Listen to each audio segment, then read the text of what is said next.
Unless you've got another explanation for how all that happened, we've got one in writing here by God that says this is what happened. Joshua won the battle of Jericho only because he listened to God. Now, part of that was they were to take nothing from the city. This was another one of those object lessons. This is what God was using as a teachable moment. He wanted them to stand out and to recognize who was in charge. So he says, I want you to take nothing from this city. Everything is destroyed. As you heard, every man, woman, child, every house, every building, every wall, every rock, every animal, everything. And we'll talk about that in a minute, because I can already see the scowls on the face. We've got one guy called Achan. I love that name. Reminds me of Billy Ray Cyrus. Achan breaking heart? No. Well, it was for a moment. See, the next battles they lost. Why? Because Achan had decided that there was this beautiful robe that he wanted, and he wasn't going to let it burned up in the city. What was the point of that? So he slipped it under his coat, took it back to camp. They didn't trust God's decision. The whole people had to suffer. Now that ought to be a lesson for all of us, that we stand together as the people of God. And what one of us does affects all of us. And what all of us do affects each one of us. Achan made a triumphal event into a tragedy. Well, they move beyond that, and then they take the next number of cities. The problem is they don't go far enough. Because part of that command was that they not leave the Canaanites there in the cities. That sounds harsh, doesn't it? There's a reason for that.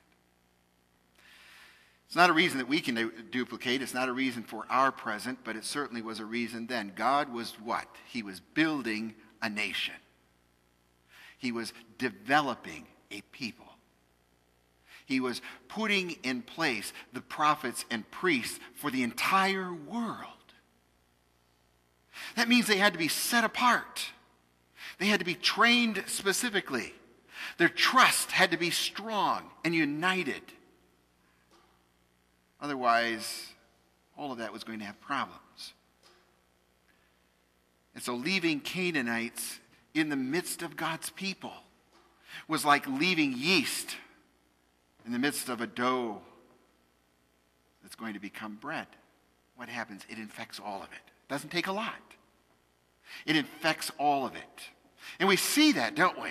We see throughout all of the rest of the Old Testament how leaving these people brought the Hebrews back time and time and time again to worship the Baals, to worship these other gods. Why? Because right from the beginning they left them there. Now, does that give us license to go out and wipe out whole nations in God's name? Absolutely not. Different time, different circumstance. But God was saying that their past needed to stay in the past. Because remember, many of them had been worshiping the same gods, the same idols, the same Baals.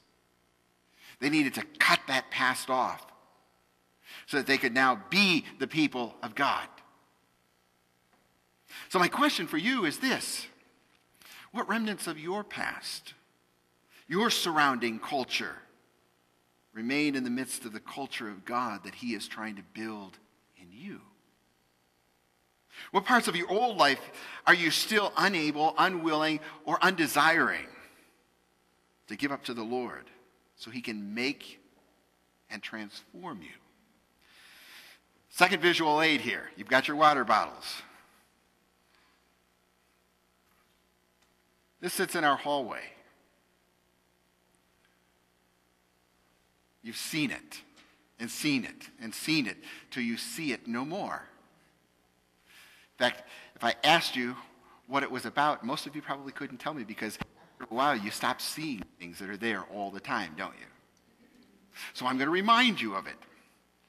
It says, our vision, well, I'm just going to summarize it, is to transform lives and communities by the power of Christ. We are to be a people that are transformational. Like the Hebrews, like the Israelites, we are set apart for the purpose of transforming lives and communities. But that means that ours have to be transformed, that we have to give up those past things that are dragging us down, that are holding us back, that are reminders of who we were rather than who we are becoming, so that we can transform lives, and in doing that, transform entire communities, and that, like the Israelites, we can be God's priest to the world. That's our calling. That's who we're supposed to be. Third point. We're getting down there. I told you there was too much in here. Goes on in the story to say that after this, the parents all died off. Now, God didn't kill them all off, but they all died off. And a generation arose that did not know the Lord. I can think of nothing sadder than that sentence. A generation arose that did not know the Lord. Why would that be? Because their parents didn't teach them the ways of the Lord. That the faith that they had lived was not passed on from generation to generation. Now, someone has once said that there are no second generation Christians.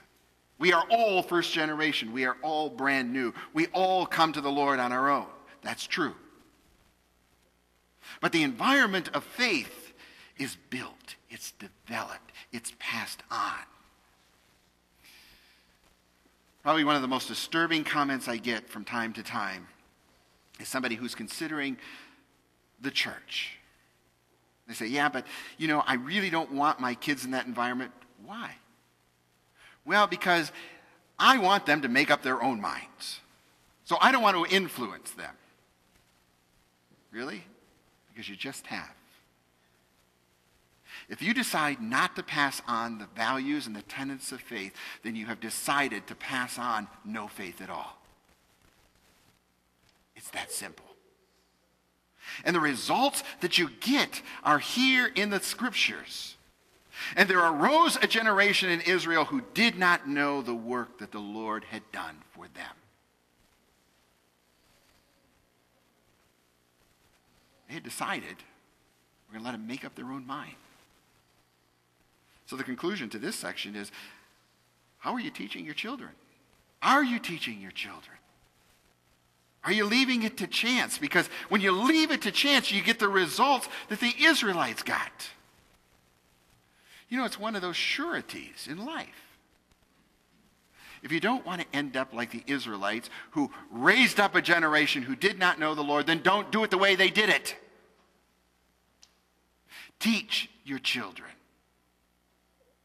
Let them know the values of God. Let them know what he has done. Not just in a book, but what he's done for you. It's one thing to teach the stories of the Bible. It's another thing to make those stories your own and let your children know that this is your story.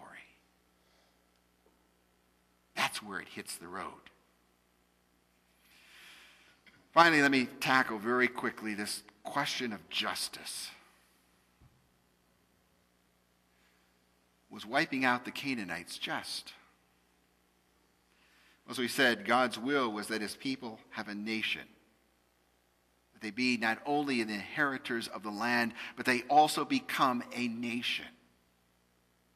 And you don't do that in the midst of another nation. You don't do that in the midst of another people.